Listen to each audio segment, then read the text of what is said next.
지금 이 순간 지구에 우리 같은 지능을 가진 생명체가 딱 우리밖에 없다라는 사실이 가끔 소름 돋지 않나요? 사자 옆에는 호랑이가 있고 말 옆에는 얼룩말이 있는데 왜 유독 인간만 이 넓은 행성에서 철저하게 혼자일까요?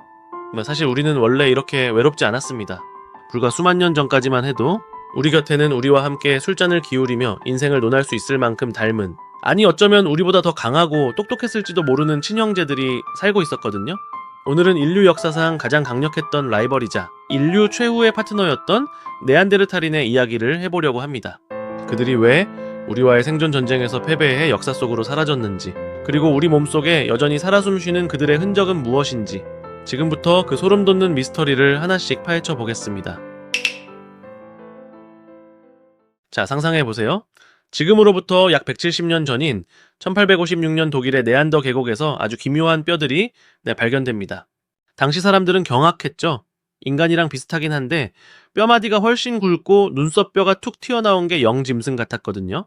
그런데 이때가 어떤 시대였습니까? 찰스 다윈의 종의 기원이 나오기도 전이었고 제국주의가 기승을 부리며 인종마다 우열이 있다라고 믿던 지독한 편견의 시대였습니다. 학자들은 이 뼈를 보자마자 아주 단호하게 결론을 내립니다.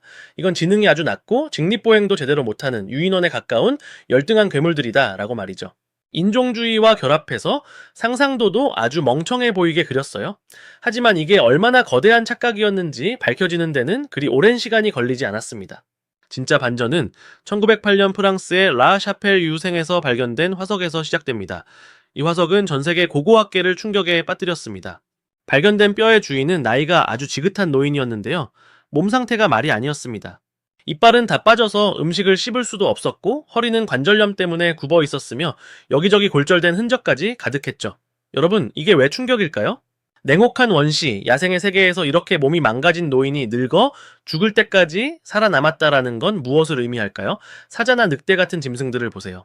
늙고 병들면 무리해서 버려지거나 다른 포식자에게 잡아먹히는 게 순리입니다. 하지만 이 네안데르탈인 노인은 그러지 않았습니다.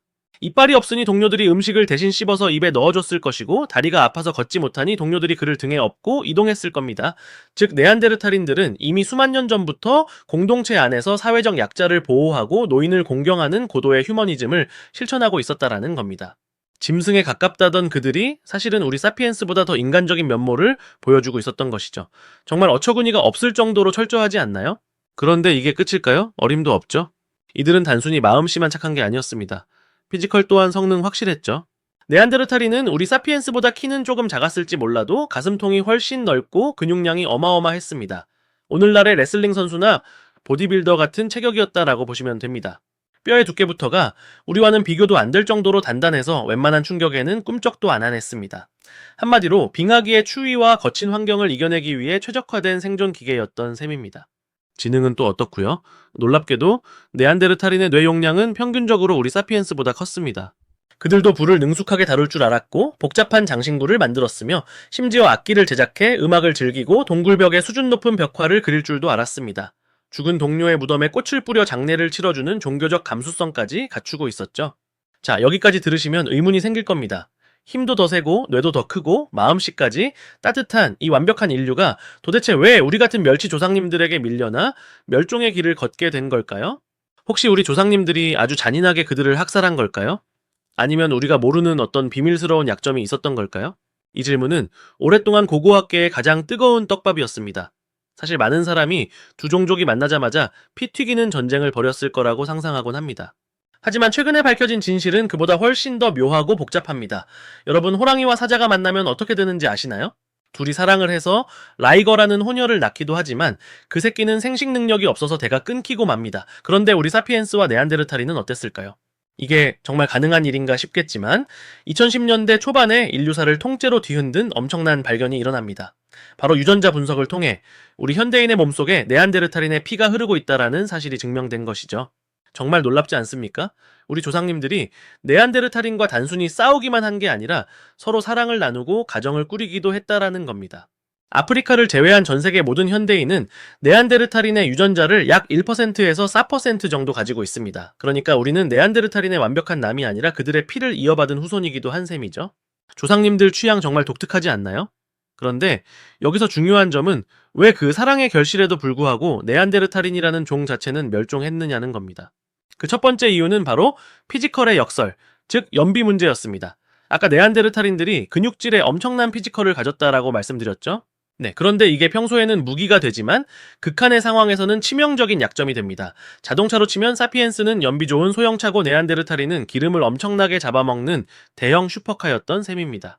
네안데르탈인이 하루를 버티기 위해서는 사피엔스보다 거의 2배에 달하는 칼로리가 필요했습니다. 공교롭게도 두 종족이 치열하게 경쟁하던 시기는 지독하게 춥고 먹을 게 부족했던 빙하기였습니다. 먹을 것은 한정되어 있는데 몸집이 큰 네안데르탈인들은 금방 배가 고파졌고 조금만 굶어도 생존에 큰 타격을 입었습니다. 반면 가성비가 훌륭했던 사피엔스들은 적게 먹고도 오래 버티며 빙하기의 고통을 이겨냈죠. 굶주림이라는 잔인한 심판관 앞에서 강한 근육보다는 효율적인 몸뚱이가 더 확실한 생존 티켓이었던 겁니다. 그런데 여기서 아주 흥미로운 유전자의 선물이 등장합니다. 네안데르탈인들은 에너지를 효율적으로 쓰지는 못했지만 대신 몸의 지방을 저장하는 능력만큼은 세계 최고였습니다. 빙하기를 견디기 위한 그들만의 생존 전략이었죠. 우리 사피엔스 조상님들은 네안데르탈인과 혼혈을 거치며 이 지방 저장 유전자를 꿀꺽 흡수해버립니다. 덕분에 사피엔스는 더 연비도 좋은데 비상식량까지 몸에 잘 쌓아두는 무적의 존재가 된 겁니다. 물론 이 유전자가 오늘날 우리에게는 좀 골칫거리이긴 합니다. 먹을 게 넘쳐나는 현대 사회에서 이 성능 확실한 유전자가 시도 때도 없이 지방을 쌓아두는 바람에 우리가 비만과 당뇨로 고생하고 있는 거니까요. 수만 년 전 네안데르탈인 형님이 남겨준 생존의 선물이 지금은 다이어트의 적이 되어버린 셈이죠. 정말 인생사 사형지만 아닙니까?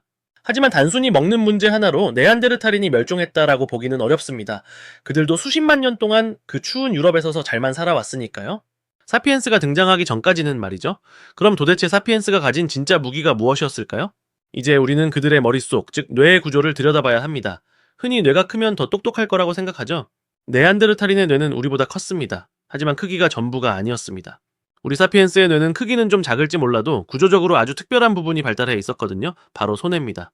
손호해가 무엇을 담당하는지 아시나요? 아주 정교한 움직임 그리고 언어와 사회적 상호작용을 담당합니다. 조사 결과 사피엔스의 손해는 네안데르탈인보다 무려 8배나 컸습니다. 이 차이가 어떤 결과를 만들었을까요? 네안데르탈인이 투박한 돌도끼를 휘두를 때 사피엔스는 아주 미세한 바늘을 만들어 옷을 지어 입었습니다. 짐승의 가죽을 단순히 두르는 것과 내 몸에 딱 맞게 바느질해서 입는 것 중 어느 쪽이 보온성이 더 좋을지는 굳이 말 안 해도 아시겠죠? 사피엔스는 이 정교한 도구 제작 능력 덕분에 추위를 더 잘 이겨냈고 사냥 도구 역시 훨씬 치명적으로 발전시켰습니다. 그런데 손해의 진짜 무서운 점은 사회성에 있었습니다. 네안데르탈인이 가족 위주의 좁은 관계에 머물러 있을 때 사피엔스는 이 손해의 능력을 발휘해 수백 명, 수천 명과 소통하며 거대한 네트워크를 형성하기 시작했습니다.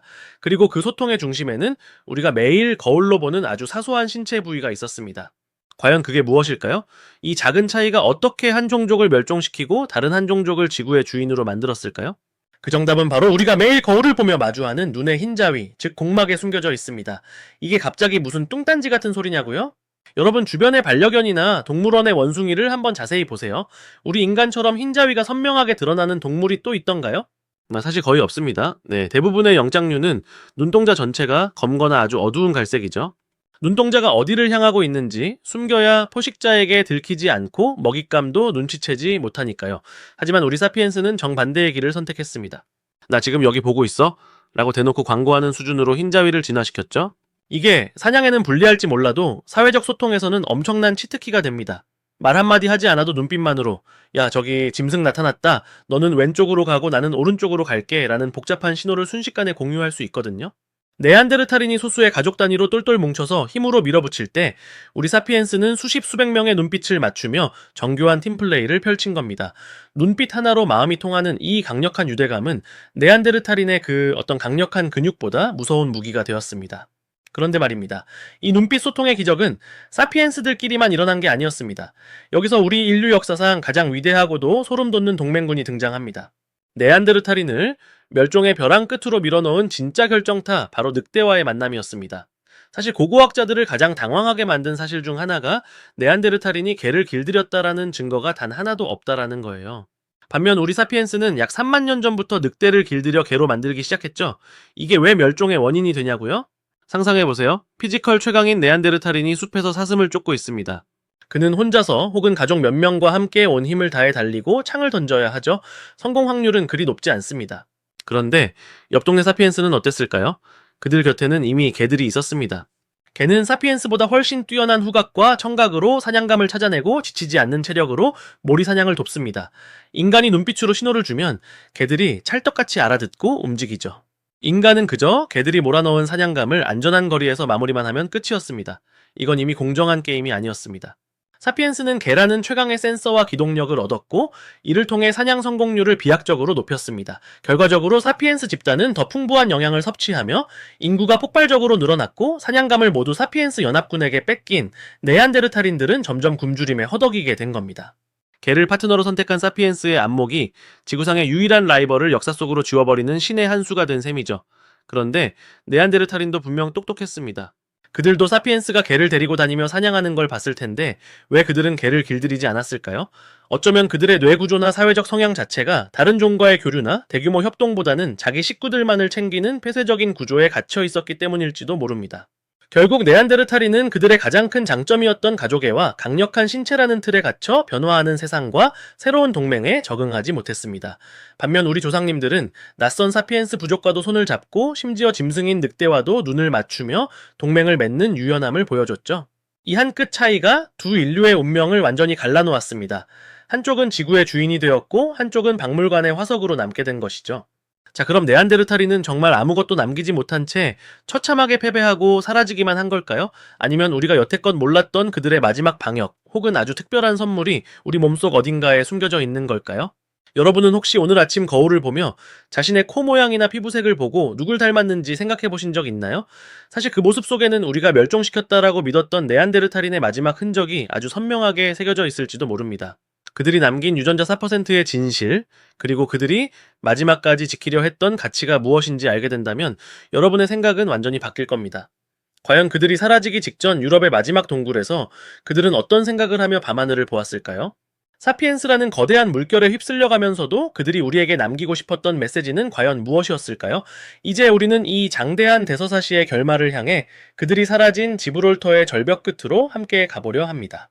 우리가 만약 네안데르탈인을 다시 만날 수 있다면 우리는 과연 서로를 끌어안을 수 있을까요? 아니면 여전히 눈 흰자위를 번뜩이며 서로의 약점만을 찾으려 할까요? 네안데르탈인이 3만 년 전 지브롤터의 동굴에서 마지막 불꽃을 지키고 있을 때 그들은 자신들의 멸종을 예감했을까요? 아니면 언젠가 자신들의 유전자가 다른 인류의 몸을 빌려 다시 번영할 것을 알고 있었을까요? 우리가 흔히 겪는 현대병과 성격의 일부가 그들에게서 왔다는 사실을 알게 된다면 우리는 더 이상 그들을 멸종한 패배자로 부를 수 없을지도 모릅니다. 우리의 라이벌이자 동반자였던 그들의 마지막 숨결이 어떻게 우리에게 닿아 있는지, 그리고 그들이 우리에게 남긴 인간이란 무엇인가에 대한 묵직한 질문의 답을 지금 바로 공개합니다. 과연 여러분은 그 진실을 감당할 준비가 되셨나요? 실제로 네안데르탈인은 약 2만 8천 년 전까지 생존하다가 완전히 사라진 것으로 추정됩니다. 우리 사피엔스와 수만 년을 공존하며 싸우고 사랑하고 경쟁하다가 어느 순간 조용히 역사의 뒤양일로 사라진 것이죠. 하지만 그들의 멸종은 실패가 아니었습니다. 그들은 자신의 유전자를 우리에게 남김으로써 사피엔스가 더 넓은 세상으로 나아갈 수 있는 발판을 마련해 주었습니다. 우리가 지금 누리고 있는 이 거대한 문명은 사실 사피엔스의 지능과 네안데르탈인의 강인함이 결합하여 만들어낸 결과물일지도 모릅니다. 그런데 한 가지 씁쓸한 사실이 있습니다. 우리 사피엔스는 네안데르탈인이 사라진 이후에도 여전히 누군가를 차별하고 배척하고 있다는 겁니다. 다 같은 호모 사피엔스임에도 불구하고 피부색이 다르다라는 이유로, 외모가 다르다라는 이유로 우리는 지겹도록 싸워왔습니다. 만약 네안데르탈인이 지금까지 살아남았다면 세상은 어떻게 변했을까요? 아마도 지금보다 훨씬 더 지독한 차별과 갈등이 있었을지도 모르고, 아니면 서로의 다름을 인정하며 더 성숙한 인류로 진화했을지도 모릅니다. 네안데르탈인이 우리에게 남긴 마지막 유산은 단순한 DNA 조각이 아닙니다. 그것은 바로 우리와 다른 존재와 어떻게 공존해야 하는가라는 아주 무거운 질문이죠. 우리는 이제 이 행성의 유일한 인류로 남았습니다. 라이벌도 없고 비교 대상도 없습니다. 그래서 우리는 더 쉽게 오만해지고 더 쉽게 타인을 공격하는지도 모릅니다. 하지만 기억해야 합니다. 우리 몸속에는 한때 우리가 괴물이라 불렀던 그들의 피가 여전히 뜨겁게 흐르고 있다라는 사실을요. 오늘의 이야기가 여러분에게 어떤 울림을 주었나요? 단순히 먼 옛날의 고고학 이야기가 아니라 지금 우리가 살아가는 모습에 대해 한 번쯤 생각해보는 계기가 되었으면 좋겠습니다. 지리는 인문학은 앞으로도 여러분이 미처 몰랐던 혹은 잘못 알고 있었던 세상의 숨겨진 이야기들을 가지고 돌아오겠습니다. 오늘 이야기가 좋았다면 주변에 널리 알려주시고 우리는 다음 영상에서 더 소름 돋고 재미있는 지식으로 만나겠습니다. 지금까지 시청해주셔서 감사합니다. 여러분 오늘도 지적인 하루 보내세요.